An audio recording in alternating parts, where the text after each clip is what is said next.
What's going on, guys? A little bit of a unplanned video. Repping my city, Blue Jays. Messy hair. Um, yeah, it's just I was having a little bit of a thought process today. I was doing some thinking. I was reading some stuff and doing some learning. Getting my brain to work properly. And I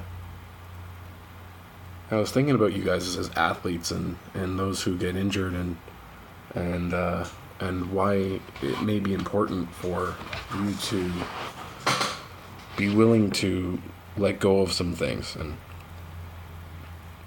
be willing to cut your list of daily priorities shorter. Kind of focus maybe on one thing. Also, apologize for the angle, but I just wanted to get this video up and out. But yeah, I was thinking about the concept of making things simpler, and why not necessarily making things simpler is making things easy. That's obviously not true. They're two separate things. We all know that when you make things simple, it doesn't necessarily mean you're making things easier, because we don't necessarily need things to be easier. We need things to be less complicated, so we don't have to think too much about them, adding an extra layer of stress to us as we go through our recovery periods, or even during normal training, even during situations where you're building, like after your injury's over, or even if you haven't been injured before, and you're moving on to bigger and better things. Making sure that you don't overcomplicate things, because when you overcomplicate things, it just makes things that just more difficult. So I'll give you an example.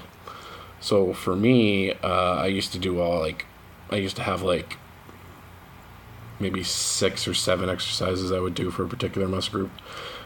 When I was training powerlifting, I would be using a bunch of bands and chains, and don't get me wrong, all those things have value in athletic enhancement and so on and so forth. But for me specifically, when I was training, it just got to be a little bit too much. On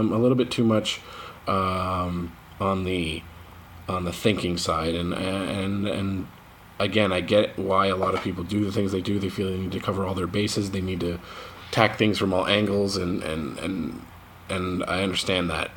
But for me, while I was training for powerlifting, I came to the understanding that, there's 3 movements: there's squat, bench, and deadlift. And I understand you got to do your supplemental exercises and so on and so forth just to increase that one main lift, and that makes sense as well. But adding like these complicated new movements that may give you some small benefit compared to doing conventional movements that you may have already learned,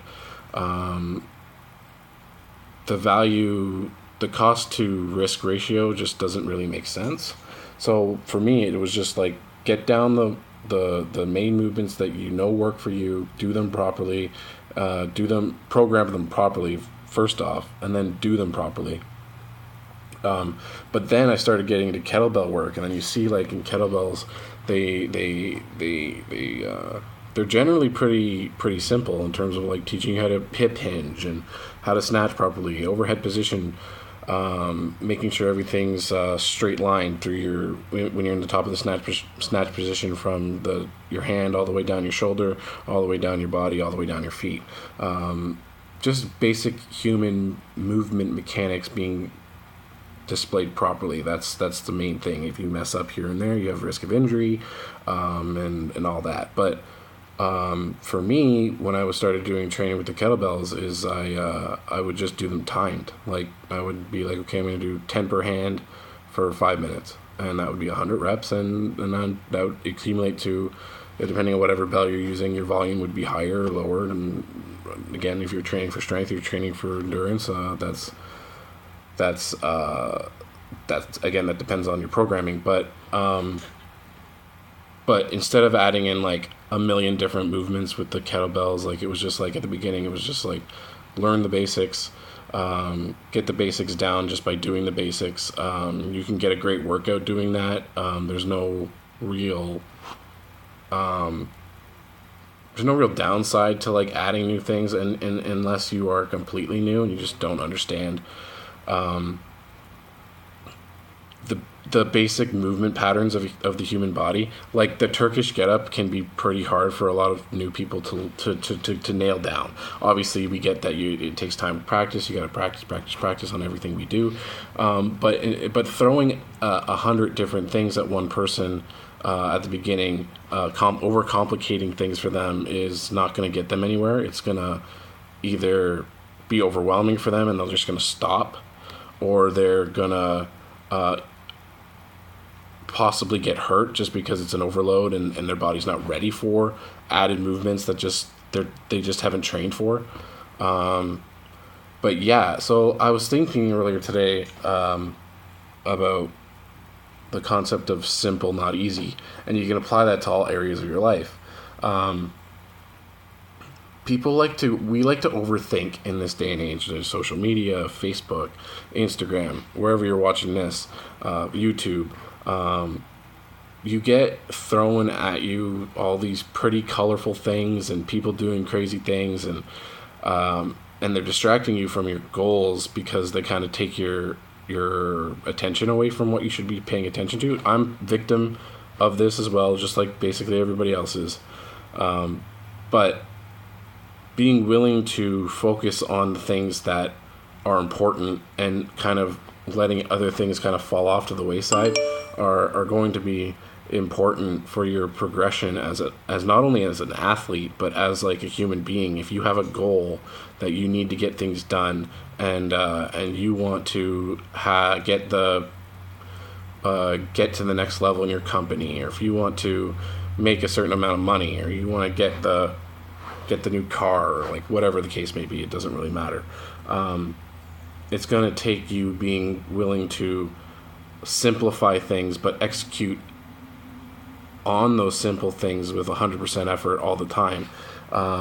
Being willing to post consistently if you're on Facebook and Instagram and so on. Being willing to target the right people, not getting distracted by other people's grind, and wishing that you could do it just as well as they could, because you know what, we all are separate, and you can't really compare to other people. You can kind of emulate, you can try to copy what other people do, but at the end of the day, you're your own person, your grind is your own, and what you're willing to or what you're not willing to do is going to be the difference between success and failure. And adding in things that aren't going to be conducive to the success side of things is just a waste of your mental energy and your time. So don't, if you find yourself just sitting around today and you're watching this video or whatever the case may be, at first I appreciate you watching. It's really humbling for other people to kind of listen to what you have to say, so if you are trying to figure out things for your life and stuff, if you can find out things that are just not really adding all that much value to you, or not adding the value you would think that they should, or they're not adding anything positive to your life, then you may want to consider just, maybe not necessarily getting rid of it or them or whatever it is, but just kind of, just like putting it on the back burner, or just like kind of shoving it to the side for now, because you got things to do, you got a grind to get done, you got goals to hit, and you got competitions to win, and you got a business or a life to make successful. With all that being said, again, I appreciate you guys paying attention to me. I know it's a shitty angle, and the beard is looking a little scraggly, but yeah, I appreciate you guys, and have a great day.